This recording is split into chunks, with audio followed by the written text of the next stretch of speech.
मैं अरविंद गांधी। आज पूरी मीडिया में यह खबर छपी हुई है और काफ़ी दिन से छप रही है कि भारत और नेपाल के बीच भी जो है सीमा विवाद तेज गति से फैल रहा है, जबकि इसके पहले चाइना के साथ सीमा विवाद रहा और नेपाल की जो सेना के जो कमांडर हैं, चीफ हैं, वह भारत नेपाल सीमा पर दौरा भी कर रहे हैं, जिससे भारत सरकार और भारतीयों में जो है विभिन्न प्रकार की आशंकाएं पैदा हो रही हैं और भारत और नेपाल की जो जनता है इससे अस्तब्ध है। नेपाल में आपको मालूम है कम्युनिस्ट पार्टी की सरकार है और माननीय केपी शर्मा ओली जी प्रधानमंत्री हैं।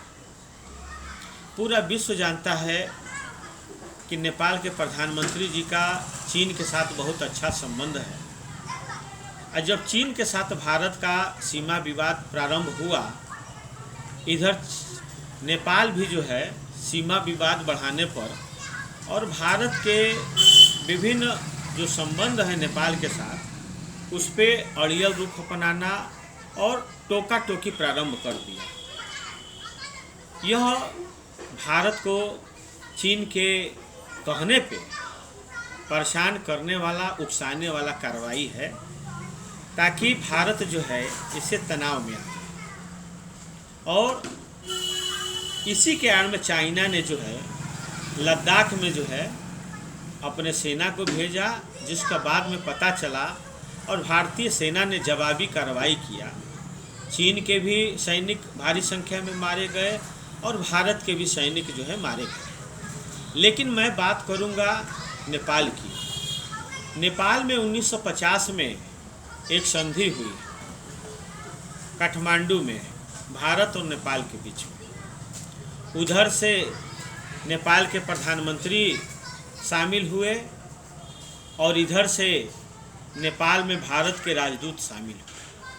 यह संधि 31 जुलाई 1950 को हुआ। इसमें कुल 10 अनुच्छेद हैं और 7वें अनुच्छेद में यह लिखा हुआ है, इस पर सहमत हुआ है कि भारत और नेपाल अपने देशों में पारस्परिक आधार पर एक दूसरे के नागरिकों को एक प्रकार का हक, चाहे वो निवास का हो, चाहे संपत्ति के स्वामित्व का हो, चाहे आवागमन का हो, चाहे व्यापार और उद्योग करने का हो, वो रहेगा।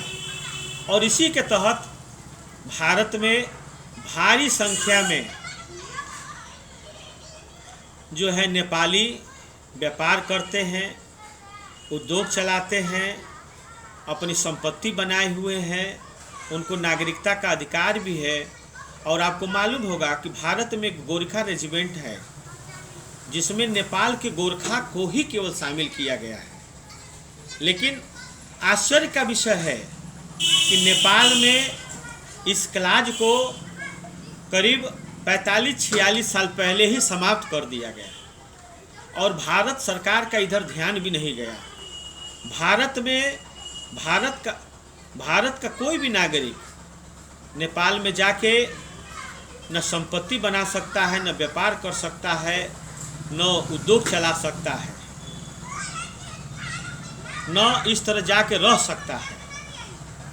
इस पर भारत सरकार को ध्यान देना चाहिए और नेपाल सरकार से इस पर वार्ता करना चाहिए कि 1950 में जो संधि हुई उसी आधार पर जब नेपाल को हम के नागरिकों को सारा अधिकार दिए हुए हैं, तो आखिर में हमारे भारत के नागरिकों को यह अधिकार नेपाल में क्यों नहीं मिल रहा है?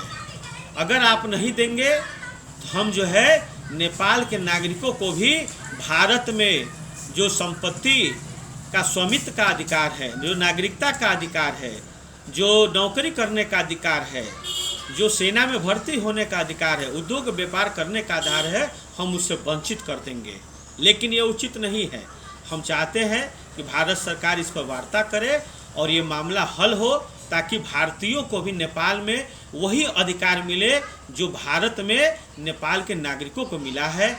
इस पर जो है भारत सरकार को नेपाल सरकार का ध्यान आकृष्ट कराना होगा। बहुत बहुत धन्यवाद।